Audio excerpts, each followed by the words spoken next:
Nanti jawabannya mengapa kemudian itikaf itu penting. Kalau tidak tiap tahun, tapi jangan sampai perjalanan usia kita tidak pernah itikaf. Saya tidak mau masuk dalam istimbat hukum mewajibkan, tapi jangan sampai perjalanan usia kita tidak pernah mengalami itikaf. Mari kita lihat bagaimana kita bisa khudil kitab bil quwwah. Pagi baca Quran, diselingi mungkin buang air kecil, kembali lagi berwudu, sholat, baca Quran lagi. Agak lelah ya tidurlah di tempat itu. Mata seolah tidak dari maksiat. HP tidak diambil, HP tidak dibaca, HP tidak dilihat, bahkan HP kemudian tidak diikutkan dalam itikaf. Mata tidak ada maksiat. Aditya, seorang mahasiswa UGM, putranya Ibu Munifatun, bapaknya Pak Haryono. Dia 2 malam diperintahkan oleh ibunya karena dia menuntut, saya harus punya motor Bu untuk kuliah. Oke, ibu kasihkan motor tapi dengan catatan ikut itikaf. Dipepetkanlah kemudian ikut itikaf dengan kami di kampus Gunung Tembak. Ya singkat kata, malam ketiga yang besoknya dia sudah selesai karena minta 3 hari aja dengan kompensasi motor untuk kuliah. Malam ketiga selesai sholat, dia datang ke samping saya. Ustaz, kenapa saya nangis tadi? Saya kan tidak juga mengerti artinya ayat Al-Quran, tapi kenapa saya nangis? Kenapa ini air mata ini keluar terus? Ya bagaimana tidak keluar air mata? 3 hari saya bilang, tidak melihat jalanan, tidak melihat mobil, tidak lihat pasar, tidak lihat ibu, tidak lihat bapak, tidak lihat HP. Mata tidak bermaksiat, maka ada alamat air mata keluar. Subhanallah. Jadi sebenarnya itikaf itu salah satu di antara untuk menunjukkan bahwa kita serius untuk satu hal. Kalau belum bisa serius untuk kebaikan yang banyak, baca Quran yang banyak, tapi sudah serius meninggalkan kemaksiatan, setidaknya meninggalkan hal-hal yang tidak berguna. Nah, kembali ke yang tadi. Jadi ketika kemudian Allah bertanya di dalam Quran surat Al-Hadid, alam yanil ladzina amanu an takhsha qulubuhum li dzikrillah wa ma nazala minal haq. Kita lihat, an takhsha qulubuhum, kapan kamu punya waktu untuk hati kamu fokus menyebut nama Allah.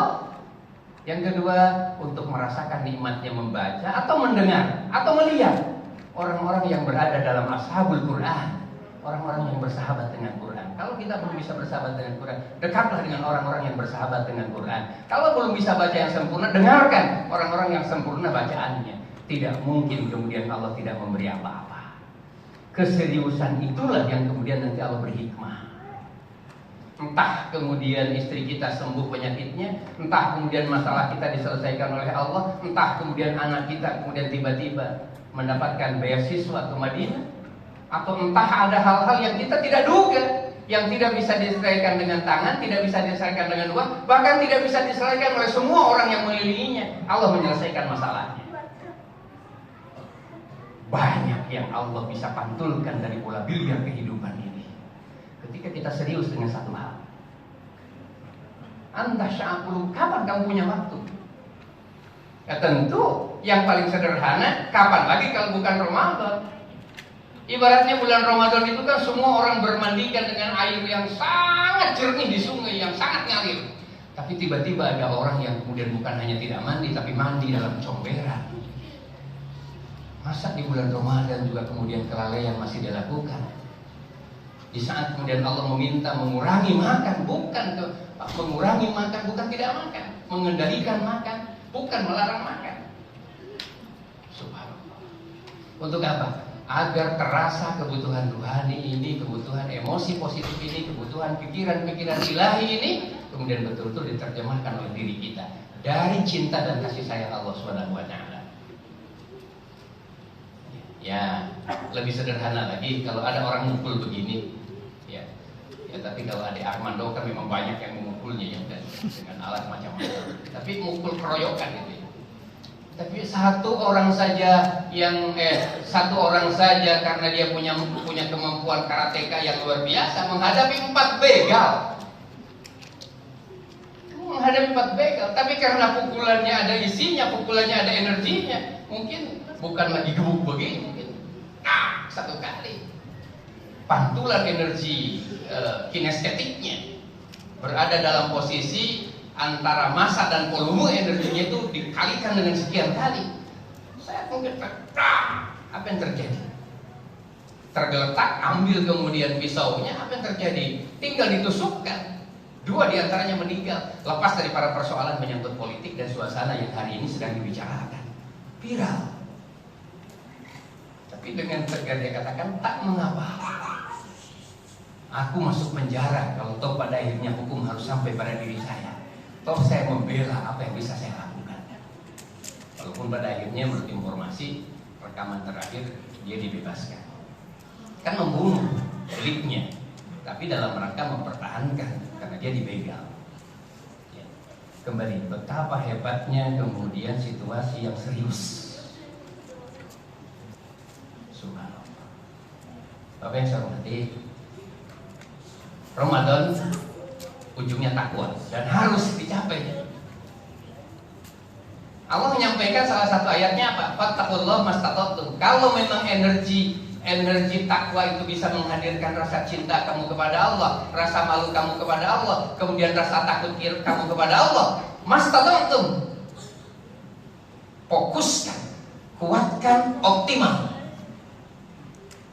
Tidak lagi kemudian kadar-kadar di bawah 100%, menghadapi istri 100%, menghadapi anak 100%, memberi buka puasa 100%, melayani 100%, menyalakan kemenyan 100%.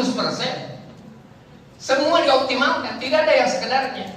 Sehingga ayat yang terkena dengan energi puasa adalah kesabaran. Sabar itu apa? Energi yang terus meningkat. Ya ayyuhalladzina amanu sabiru wasabiru warabitu.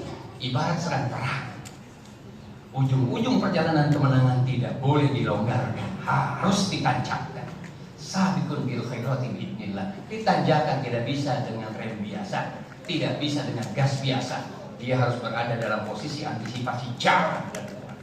Baru kemudian kita bisa selamat dalam tanjakan ini. Kalau tidak, mengerem pun jadi masalah. Apalagi melonggarkannya. Naudzubillah kalau mundur. Ikhwanillah rahimakumullah. Allah meminta kepada kita kalimat mastata'tum itu tidak dalam bahasa sekemauan kita. Toh ini tawaran. Segini aja sudah untung dibandingkan dengan yang tidak puasa. Segini aja sudah untung kita bisa tarawih. Persoalannya kemudian komunikasi kita berkenaan dengan ruang-ruang puasa harus berada dalam posisi membanding dengan Rasulullah dan para sahabatnya, tidak kepada yang lain. Kalau kepada orang yang tidak puasa, pasti kita bersyukur. Kalau kepada orang yang tidak sholat, pada saat kita sholat, kita sangat syukur. Tapi motivasi kita tidak boleh kendor hanya gara-gara melihat kekurangan orang lain. 4 dari 3 tadi, semuanya menggambarkan posisi serius tentang ketakwaan tadi. Saya hanya bacakan hadisnya, tidak perlu kita uraikan. 1. Ittaqullaha haitsu ma kunta wa'atbihi sayyi'atal hasanah tambuha wa khaliqin nas bi khuluqin hasanin. Bertakwa kamu kepada Allah ya. Dan kalau kamu sadar itu salah, segera kamu istighfar, tutupi dengan kebaikan. Jangan kamu biarkan. Karena kemudian tumpukan-tumpukan kecil lama-kelamaan kamu tidak bisa lagi menghadapi dosa sendiri. Pasti kamu ikut arus dengan dosa. Kebiasaanmu ketika yang kecil dan kemudian tidak terjaga dan tidak diberhentikan, suatu saat kebiasaan akan menjadi karakter dan darah daging, menjadi kepribadianmu yang tidak bisa dirubah.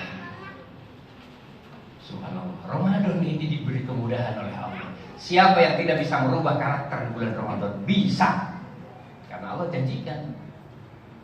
Yang kedua, tamuha wa khaliqin nas bi khuluqin hasanin. Kalau ada orang di samping kita, di kanan kita, di belakang kita, ketemu dengan kita, satu aja, gembirakan dia. Tidak ada urusan untuk kemudian kita mengecek lebih jauh tentang kekurangannya. Assalamualaikum, gimana? Sehat Ustaz? Alhamdulillah. Nggak usah ditanya sakitnya. Mudah-mudahan jadi doa. Kita tinggal mengaminkan aja. Kayaknya Ustaz sakit ya. Mau menjawab iya. nanti justru mengenergikan negatif, mau mengatakan tidak, enak kalimatnya seperti itu. Sebutlah kayak Masya Allah, segar sekali, Alhamdulillah, amin. Boleh jadi itu yang menyegarkan pikiran dan tindakannya menjadi baik. Gembirakan semua orang. Gembirakan semua orang. Kalau bisa dengan uang silahkan. Kalau tidak bisa, doakan. Kalau tidak bisa juga, cerahkan wajah kita menghadapinya. Tamuha wa khaliqin nas bihulqin hasan. Yang kedua, at-taqussuha fa inna suha ahlaka man kana qablakum. Kalau kamu mau memperbaiki rumah tanggamu, hilangkan sifat kikir dalam dirimu dan sifat kikir di antara orang-orang yang ada di sekitar kamu. Insya Allah. Ya, kedermawanan adalah obat. Kedermawanan adalah peradaban kebaikan yang paling tua, yang menjadi peradaban terbesar, yang menghasilkan manusia-manusia hebat dan tangguh. Memberi, memberi dan memberi. Takutlah kamu menjadi orang kikir, apalagi di bulan Ramadan. Apalagi di bulan Ramadan. Ya, saya kira demikian. Hadanallahu wa iyyakum ajmain. Semoga ada manfaatnya dan kita terus